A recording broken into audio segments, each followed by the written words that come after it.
Good morning students. हम लोग chapter number 8 जो कि आप लोगों का पर्यावरण और प्राकृतिक संसाधन है, इसकी 4th वीडियो यानी कि आखिरी टॉपिक कंप्लीट कर रहे हैं।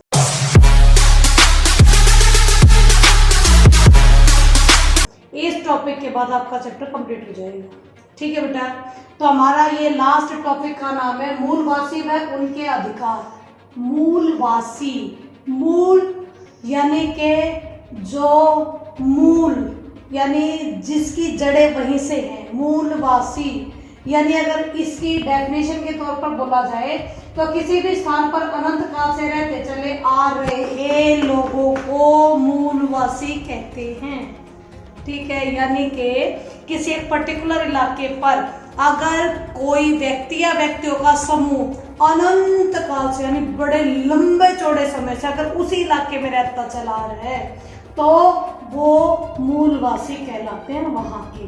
ठीक है, इसी डेफिनेशन को, इसी पहचान को 1982 में यूएनओ ने भी मंजूरी दे दी है।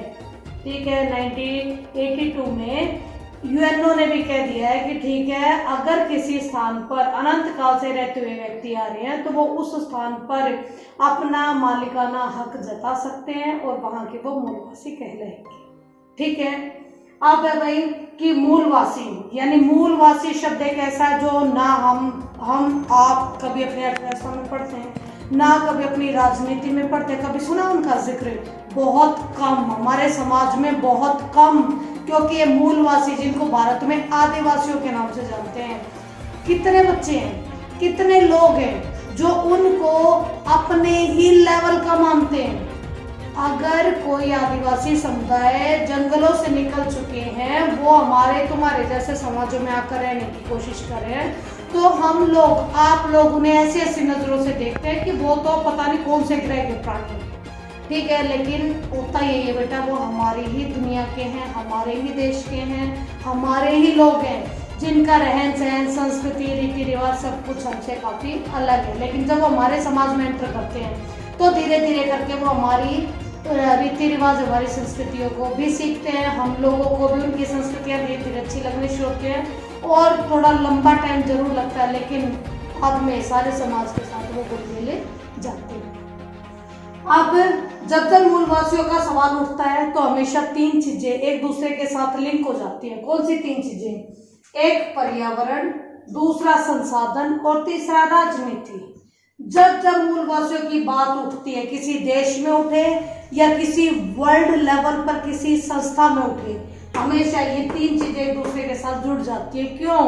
क्योंकि पर्यावरण और संसाधन दोनों का ही बड़ा प्यारा, बड़ा गहरा रिलेशन आदिवासियों से।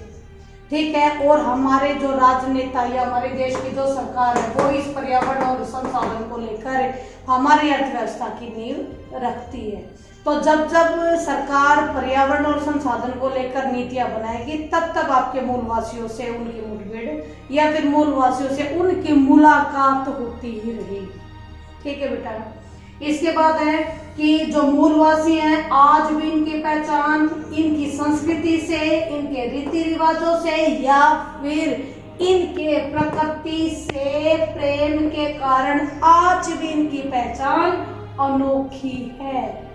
ठीक है, इसके बाद भाई जो मूलवासी हैं, जिनको हम आदिवासी कह रहे हैं बार बार, जो मूलवासी हैं इनकी अलग अलग देशों में अलग अलग संख्या है। ठीक है, जैसे कि फिलीपींस में 20 लाख हैं, चिले में 10 लाख हैं, बांग्लादेश में 6 लाख है, उत्तरी अमेरिका में 3,50,000 हैं, पनामा नहर, याद आई पनामा नहर आपकी अमेरिका, मैक्सिको, याद करो वो जगह, वो स्थिति, यानी यहाँ ये जो पनामा नहर है इसके आसपास के जंगलों में तकरीबन 50,000 आदिवासी लोग मूलवासी रहते हैं। सोवियत संघ जो 15 देशों का आपसी जो समूह था उसमें 10 लाख आप लोगों के मूलवासियों की संख्या पाई जाती है। हालांकि आज के टाइम पर ये सोवियत संघ का विघटन हो चुका है 1991 में।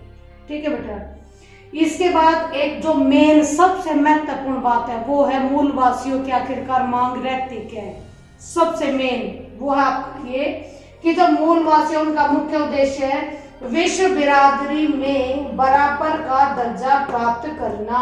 ये इनका मेन उद्देश्य उद्देश्य है, सबसे बड़ा उद्देश्य यही माना जाता है। क्यों? क्योंकि इनको हमेशा हम पिछड़ा हुआ कहते हैं।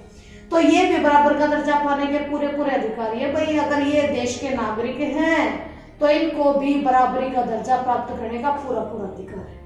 ठीक है, जो ये मांग कर रहे हैं वो 100% करेक्ट भी है। ठीक है, इसके बाद है कि अमेरिका, दक्षिण पूर्व एशिया और भारत, अमेरिका, दक्षिण पूर्व एशिया और भारत, इन तीनों में इन मूलवासियों को जनजाति समूह के नाम से जाना जाता है। अगर आप लोग SC/ST की बात करें, ठीक है, SC/ST, तो जो ST होते हैं वो आप लोगों के यही जनजातीय समूह यानी कि आदिवासी हैं। यहाँ पर एक बात और फिर दोबारा से रिमाइंड करा दूं, SC वो जातियां हमारे देश की जो हमेशा पिछड़ी हुई रहेगी, ठीक है, जो निम्न श्रेणी की मानी जाती है। दूसरा ST वो जो हमारे आदिवासी लोग हैं, जो वो भी समाज में हमारे पिछड़े हुए रह गए, इसीलिए SC और ST को आरक्षण के माध्यम से समाज के साथ जोड़ने का काम किया जाता है। ठीक है बेटा, इसके बाद है ऑस्ट्रेलिया और न्यूजीलैंड में 3 जनजातीय समूह पाए जाते हैं। ये 1 नंबर का क्वेश्चन आता है आप लोगों के एग्जाम में, जिसके नाम है माइक्रोनेशिया, मेलनेशिया और पोलिनेशिया। ये 3, दोबारा सुनो, 3 जनजातीय समूह है आदिवासियों के, माइक्रोनेशिया, मेलनेशिया और पोलिनेशिया। ठीक है, ये तीनों जनजातीय समूह आपके ऑस्ट्रेलिया न्यूजीलैंड में पाए जाते हैं और माना जाता है कि इन जनजातीय समूह से ही विश्व में इतने सारे समूह जनजातियों के बन गए। ठीक है बेटा, इसके बाद है हम थोड़ा सा भारत की बात कर लेते हैं कि भारत में आखिरकार कितने हैं। भारत में टोटल जनसंख्या तकरीबन 130 करोड़ 135 करोड़, जितना अब हम अनुमान वैसे ही लगा के बोल रहे हैं, यानी हमारी जो टोटल जनसंख्या है भारत की उसका 8% हमारे देश में जनजातीय समूह पाए जाते हैं, यानी आदिवासी लोग पाए जाते हैं। कुल जनसंख्या का 8%।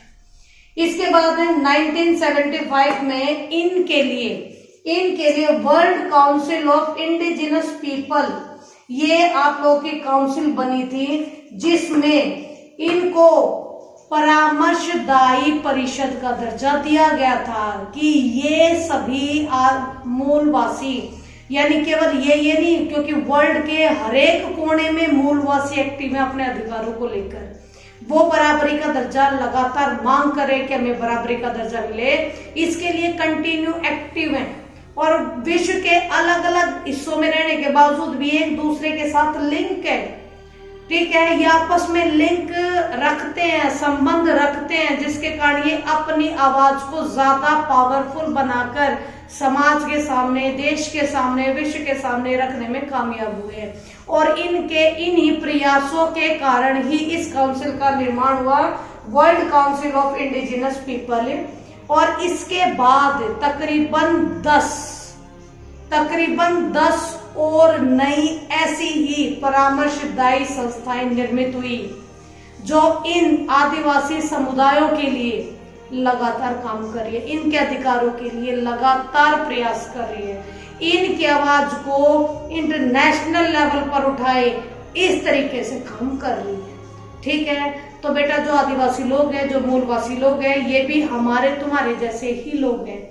हाँ, बस ये एक मामले में हमसे थोड़े ज्यादा बढ़ के है कि प्रकृति से ज्यादा हमसे ज्यादा प्रेम करते हैं, हम करते हैं, लेकिन हमसे ज्यादा प्रेम ये करते हैं क्योंकि ये उस प्रकृति की गोद में जन्म लेते हैं, पैदा होते हैं, पैदा होकर उनका लालन पालन और जवानी, बुढ़ापा सब कुछ वहीं पर बीतता है, तो उनका प्रकृति प्रेम शायद हम लोगों से थोड़ा ज्यादा है। इसीलिए प्रकृति यानी जल, जंगल और जमीन, जल, जंगल और जमीन, इन तीनों पर ये अपने अधिकार की बातें ज्यादा करते हैं।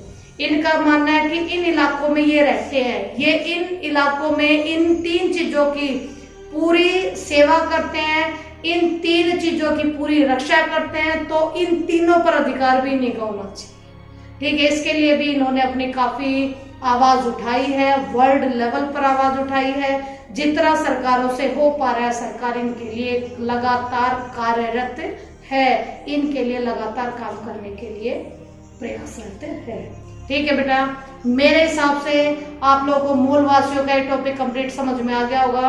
आपके चैप्टर का बेटा कोई सा भी टॉपिक नहीं छोटा है, हर टॉपिक के अंदर जो जो चीजें हैं वो मेन पॉइंट बनाकर यहाँ लिख कर समझाने का काम कर रही हूँ।